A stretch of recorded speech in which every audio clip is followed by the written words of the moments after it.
In Rankin County, Mississippi, trust shattered when 6 officers brutally betrayed their oath, torturing 2 black men, Michael Jenkins and Eddie Parker, under a veil of racial hatred.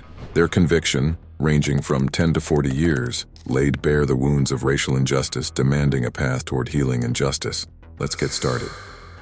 Mississippi's law enforcement case is soaked in a complex history of racial tension and strife, setting a somber backdrop to the recent atrocities in Rankin County. For generations, the shadow of segregation and discrimination cast a long, dark silhouette over the state's policing, often positioning officers more as enforcers of a divisive social order than as protectors of peace. This historical background is crucial for holding the depth of betrayal felt by the community when those sworn to safeguard its citizens instead perpetrate acts of racial violence and injustice. In Rankin County, this breach of trust was not an isolated incident, but the latest in a series of events corrupting the fragile relationship between law enforcement and the people they serve. Recent years have witnessed a disturbing pattern of incidents involving excessive force and racial profiling, culminating in the egregious abuse of Michael Jenkins and Eddie Parker. These incidents have not only scarred the victims and their families, but have also deepened the community's wounds, reigniting long-standing fears and tensions. Against this backdrop of historical and recent conflicts, the shocking betrayal by the 6 officers emerges not just as an act of individual malfeasance, but as a manifestation of systemic failures demanding urgent and comprehensive reform. Armed with an understanding of Mississippi's fraught past, we now turn to the brutal specifics of Jenkins and Parker's nightmare. How did a routine night turn into an enduring horror? Without warning or warrant, the door was shattered, not just physically but symbolically, as 6 officers burst into the private sanctuary of Michael Jenkins and Eddie Parker. The initial shock of the illegal entry quickly twisted into a nightmare, as the victims realized these were not protectors of peace, but bearers of a very personal war. The officers, wrapped in the authority of their badges, unleashed a barrage of threats and violence, instilling a paralyzing fear that would linger far beyond that night. As the hours ticked by, the depth of the officers' vice became clear. Jenkins and Parker were subjected to an onslaught of abuses. They were handcuffed, their vulnerability weaponized against them as racial slurs sliced through the air, each word a reminder of the historical weight of racial animosity in Mississippi. Physical abuse was relentless. Punches, kicks, and the excruciating jolts of tasers were delivered with a chilling casualness. Psychological torment was equally methodical, as the officers sought not just to harm bodies but to break spirits, mocking their pain and humanity. But perhaps the most sinister act of dehumanization was the deliberate attempt to erase the individuals before them. Beyond the physical scars, the officers aimed to strip Jenkins and Parker of their dignity, forcing them to endure hideous acts that served no purpose but to humiliate and degrade them.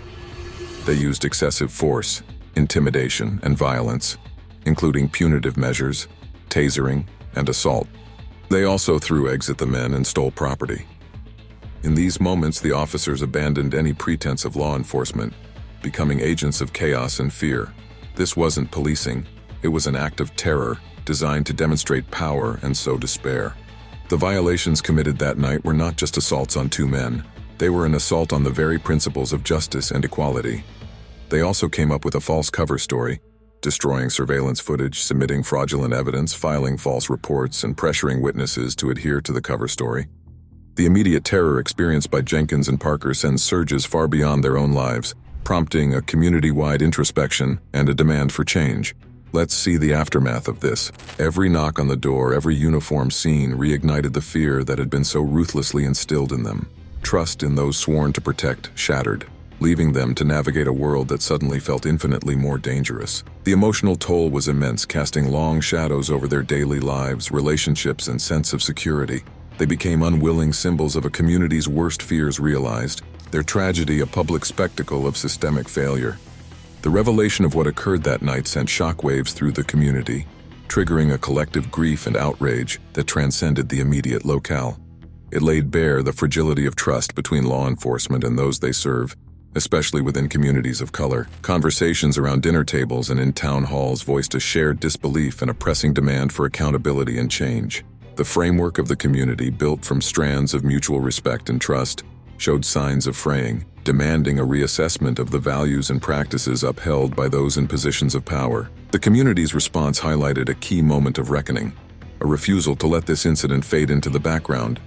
Instead, it became a rallying cry for a society yearning for justice, equality, and the assurance that no other individual would have to endure what Jenkins and Parker did.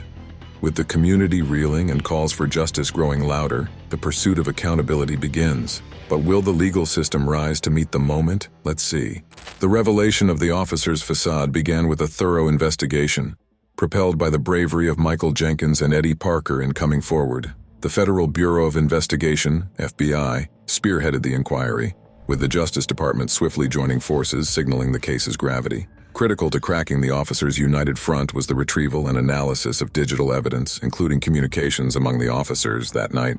Whispers within the community, long silenced by fear, found their voice, offering damning testimony and corroborating the victims' accounts. Prosecutors crafted a legal strategy that was as relentless as it was thorough, utilizing every shred of evidence to dismantle the officers' cover story.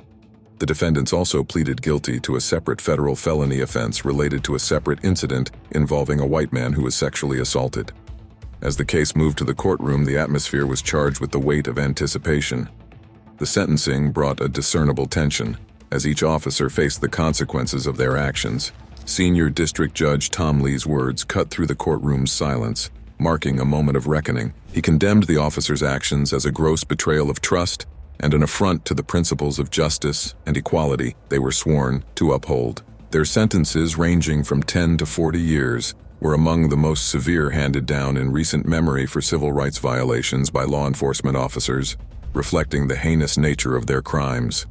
Attorney General Merrick B. Garland emphasized the sentencing's significance, stating it was a reminder that the justice system would hold officers accountable when they betray public trust. FBI Director Christopher Wray, reflecting on the investigation's outcome, underlined the Bureau's commitment to rooting out abuses of power within law enforcement. The statements made by these officials did not merely close the case, they opened a chapter of introspection for law enforcement agencies nationwide. The sentences handed down were a statement in themselves, not just about punishment, but about signaling a shift towards accountability and justice. This case, with its detailed investigation, the courage of the victims, and the decisive legal proceedings, became a landmark in the ongoing struggle for civil rights and police reform. For Jenkins, Parker, and the community, the sentences offered a measure of closure and a glimmer of hope that their ordeal might herald change, ensuring that future generations would not suffer as they did. Justice has spoken through the court's verdict. Up next, we will see if this case marks a turning point for law enforcement across the nation. This incident, far from isolated, is a contemporary echo of a long, grim history of abuse, where the color of one's skin predicates the treatment they receive from those sworn to protect. The stark reality that emerged from Rankin County reignited a national conversation about the systemic roots of racial discrimination in policing, drawing parallels with historical civil rights struggles. In response to this clear manifestation of injustice, voices from local communities to the halls of power began to demand change. Figures such as Attorney General Merrick B. Garland and FBI Director Christopher Wray, alongside civil rights activists and concerned citizens, called for sweeping reforms. These calls weren't just about punitive measures for those who breached their duty, but a fundamental overhaul of law enforcement practices to ensure accountability, transparency, and, crucially, a shift in the culture of policing. Proposals ranged from the implementation of body cameras and de-escalation training to more profound structural reforms like overhauling police immunity laws and enhancing community policing efforts. This unified demand for change emphasized a collective realization: to build trust between law enforcement and the communities they serve, systemic issues require systemic solutions. The incident in Rankin County, while a tragic chapter, also opened the door to potentially transformative conversations and actions aimed at rectifying centuries-old injustices perpetuated through racial bias in policing. It highlighted the urgent need for law enforcement agencies to reflect the diversity of the communities they serve and for a reimagined approach to policing that prioritizes community engagement, mental health, and the protection of civil rights above all. The path forward is fraught with complexities, but the outcry following the Rankin County incident has set the stage for a potentially groundbreaking shift toward a more just and equitable system of law enforcement. The outcry for change is loud and clear, echoing through the halls of power. Yet, it's the personal journeys of Jenkins and Parker that truly humanize the struggle for justice and reform. Here is how. In the wake of their ordeal, Michael Jenkins and Eddie Parker have become inadvertent voices for those who've suffered in silence. Their journey from victims to survivors to advocates is marked by a profound resilience and a desire for personal justice and systemic change. This isn't just our story, it's the story of many, and it's time for it to change, Jenkins shared, his voice firm with resolve. Parker adds, "We want our experience to be a catalyst for real change, not just a headline that fades away." Town halls, vigils, and community forums have become spaces not only for mourning but for mobilization, with residents of all backgrounds coming together to heal and advocate for a future where such tragedies are relics of the past.